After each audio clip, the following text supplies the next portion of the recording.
Cycle आती है ना, ये पहला हीरो होता है, फिर अपनी पत्नी को बैठाता है, वो हीरोइन होती है। हेलो, फिर एडजस्टमेंट स्टार्ट होती है। क्या होता है, एक बच्चा जन्म लेता है, वो वैसा तो आपका हीरो है, लेकिन अगर जीवन के हिसाब से देखें, एडजस्टमेंट के हिसाब से देखें, तो वो विलन का रोल कर रहा है। वो बीच में आकर बैठ जाता है, ये सब लोग। और हीरो और हीरोइन के बीच में कोई आता है, उसको क्या बोलते हैं? सही है कि नहीं? अच्छा, इसको निपटाने के चक्कर में दूसरा भी आ जाता है, उसको डिक्की में। हेलो, ये सब फिर दोनों तकलीफ दे रहे, इसके चक्कर में तीसरा भी आ जाता है। आता है कि नहीं आता है?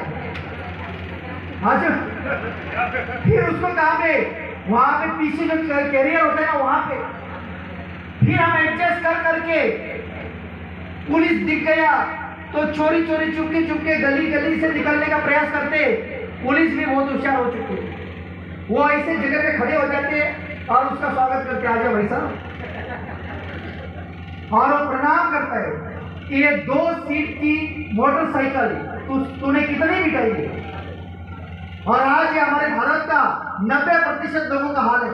ये सब लोग उसकी पूरी जिंदगी निकल जाती है उस मोटरसाइकिल के ऊपर, लेकिन उसका हिम्मत और साहस नहीं होता, या उसका ड्रीम नहीं बनता कि वो 2 व्हीलर से 4 व्हीलर के ऊपर आ जाए। लेकिन आरसीएम आपको मौका देता है और ऐसा 100 नंबर बनाता है, आप अपने दम के ऊपर वो 4 व्हीलर, आपके ड्रीम वाली कार आपके पास आ जा शुरू हो सकती है, आ सकती है।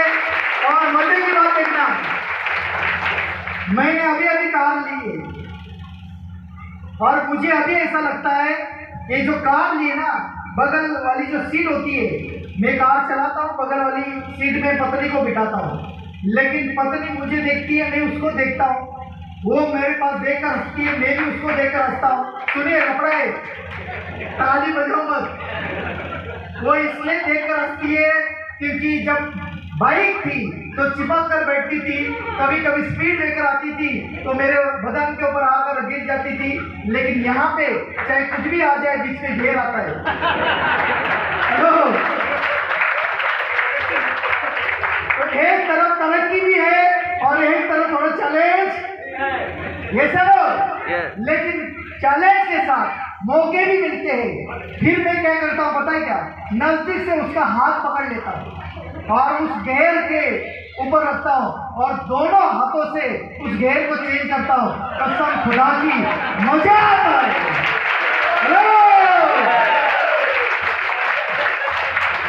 मैंने जब तक गाड़ी नहीं ली थी, मैंने संकल्प लिया था किसी की भी गाड़ी के ऊपर मैं चढ़ूंगा नहीं। मैं जब मेरे दम पे मैं मेरी कार खरीदूंगा इस आरसीएम की ताकत से, तब मैं इस गाड़ी को खुद चलाना सीखूंगा और उसी गाड़ी को दौड़ाऊंगा। और मात्र 20 दिन के अंदर उसके अंदर मैंने एक्सपर्ट, पूरा एक्सपर्ट हो गया। फिर हमने ही पहला माइंडसेट तैयार किया था, 1 महीने के अंदर ऐसी गाड़ी चला रहे, कोई बैठ जाता है तो उसको पूछ लेते कि भाई गाड़ी ठीक चला रहा हूँ क्या? वो बोलते यार इतने कम समय में इतना जबरदस्त एक्सपीरियंस। बोला यही माइंडसेट है, क्योंकि आरसीएम सिर्फ कार नहीं देता बल्कि उसको चलाने का माइंडसेट भी देता है। ये सर, आरसीएम आपको सिर्फ घर नहीं देगा बल्कि उस घर के अंदर परिवार के साथ एक जुट होकर रहना, यूनिटी के साथ रहना और खाना खाते समय एक साथ डाइनिंग टेबल के ऊपर रहना, ये बहुत बड़ी चुनौती है आज के तारीख में। और आरसीएम वो चुनौती स्वीकार करता है और उसको ऐसा घर मिलता है कि उस घर के अंदर पूरा परिवार उसके साथ रहना शुरू हो जाता है। ये आरसीएम की ताकत है। आज मैं आपको एक बात बताना चाहता हूँ, इसके अंदर तीसरी जो ताकत है, ये मैंने पहले ही अपना ली थी, महिला सशक्तिकरण। हम क्या करते, हम अपनी महिलाओं को बेवकूफ ज्यादा समझते। माफी चाहता हूं, ये सर हम कुछ भी, अगर कोई महिला हमारी घरवाली हो या बहन हो या माँ हो, हम उसको क्या करते, बोलते तुझे पता नहीं मार्केट में क्या चल रहा है, तुझे पता नहीं पैसा कमाने के लिए कितना क्या करना पड़ता है, कितनी मेहनत करनी पड़ती, कितना झंझट है, तकलीफ है, कितना रिजेक्शन है, तो हम घर वाले को सुनते क्या ना। और हमारा भारत भी ऐसा ही है, पुरुष प्रधान। ये चलो, पत्नी किस लिए चाहिए? खाना पकाने के लिए। पत्नी किसके लिए चाहिए? बच्चों को जन्म देने के लिए। पत्नी किसके लिए चाहिए? बूढ़े माँ बाप का पालन पोषण के लिए। पत्नी किस लिए चाहिए? बच्चों को पालन पोषण के लिए। पत्नी किस लिए चाहिए? घूमने के लिए। और इसके बाद पत्नी कुछ नहीं चाहिए। लेकिन आरसीएम ने सिखाया, समझाया, तीसरा सबसे बड़ा मिशन महिला सशक्तिकरण। और आज मैं अपने आप को गर्वान्वित महसूस करता हूँ। मैंने पहले ही मेरी पत्नी को इस बिजनेस के अंदर उसी समय से इन्वॉल्व किया था, क्योंकि मुझे पता था आने वाले दिनों में आरसीएम सिर्फ और सिर्फ महिलाओं का बनने वाला है। हेलो, सिर्फ महिलाओं का बनने वाला है। पिछले 20 साल पुरुषों ने राज किया है पूरे भारत के मंच के ऊपर। ये सुनो, पुरुषों ने राज किया है। लेकिन अब इस किशोर के माध्यम से 28 नवंबर जो एनिवर्सरी आप देखोगे, उसमें आपको पता चलेगा कि महिला भी पीछे रहने वाली नहीं है, वो भी राज करने वाली है। बस मैं मुच्चर भाई साहब को एक बात बताना चाहता हूँ, अपने को भी क्या करना है, चांस पे डांस मारना है, उसको आगे करना है और पीछे चिपक से चलना है। हेलो, ये सब महिलाओं का राज भी चलेगा और अपना भी राज टिका रहेगा।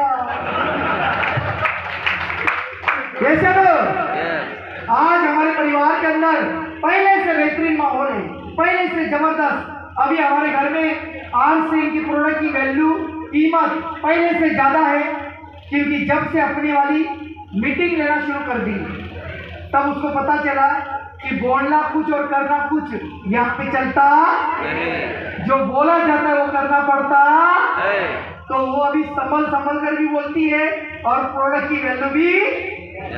तो मैं आपको एक बात बताना चाहता हूँ, टीसी सर कहते हैं ये तो हमने महिला सशक्तिकरण इसलिए लगाया है क्योंकि पुरुषों का भी सशक्तिकरण हो जाए। ये सर, और ये तीनों जो मिशन है, ये तीनों मिशन अगर हमने अगले 2 से 5 साल अगर इसको देते, तो मुझे पक्का भरोसा है आपके सीट के ऊपर जो इंसान बैठा है ना, वो इस बिजनेस का रॉयल्टी बन सकता है, टेक्निकल बन सकता है, रूबी बन सकता है, यहाँ तक मैं बताना चाहता हूँ वो डायमंड तक की भी यात्रा तय कर सकता है।